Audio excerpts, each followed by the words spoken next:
Al-Khabarim, I'm Stephen Benoon. You're watching Israeli News Live. Just a little quick take this evening, guys, of our broadcast. Want to share some things here with you that's going on. Of course, as you guys already know, we are here in Paris, France, here to cover the United Nations meeting that is happening here. 70 nations, actually 72 nations are being represented here.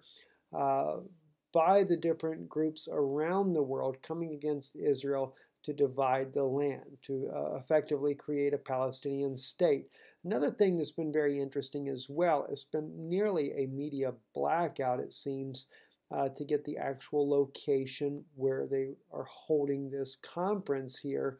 No matter where you go, and I've had friends from different news organizations, independent journalists that have searched with me trying to find it, and finally one sister on Israeli News Live was able to find that information for us because there's a number of locations where they could actually host this particular meeting.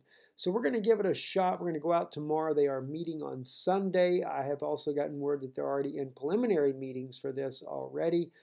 They have been since, I think, today, but the official starting date is actually Sunday.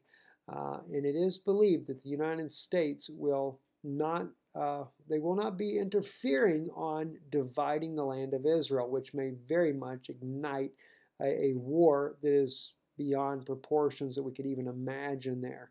I want to go right on over here into a couple of other articles here. Maybe a little difficult for you guys to see on your screen there. Let me bring this down the best I can. The blast that the Syrian army has stated was the Israelis using one of their F-35s to attack the Damascus airport, a couple of the military positions there, has also been denied or thus far not, at least not admitted by Israel. It's being called a mystery blast in Damascus at this point now. And so therefore, Israel is not saying that there was anything that they had involved in this. And, so maybe it is just Syria accusing Israel of something that has not actually happened. When we first got the report, we went based on what Syria was saying themselves. But thus far, Israel is not claiming any responsibility. And of course, Israel in the past normally has targeted inside of Syria because of trying to hit Hezbollah. And at this point here, Israel has not made any response whatsoever, as far as we can see, trying to target Hezbollah, moving weapons into Lebanon, which is a major risk for the Israelis. So I want to make sure we clarify that. The Syrian army is the one saying they believe that it came from the Galilee area, and that Israel was using F-35s. But at this point here, normally Israel will admit to doing something like this, but they have not admitted to any of these things. So it may be that NATO or someone else may have been involved in it, part of the rebel force that is fighting in the country against President Bashar al-Assad. At this point right now, it just remains a mystery. So we'll update you as soon as we can find out more about that. Something I really wanted to bring to your attention, a friend of mine in Holland sent to me today. This is very disturbing. This is a German report.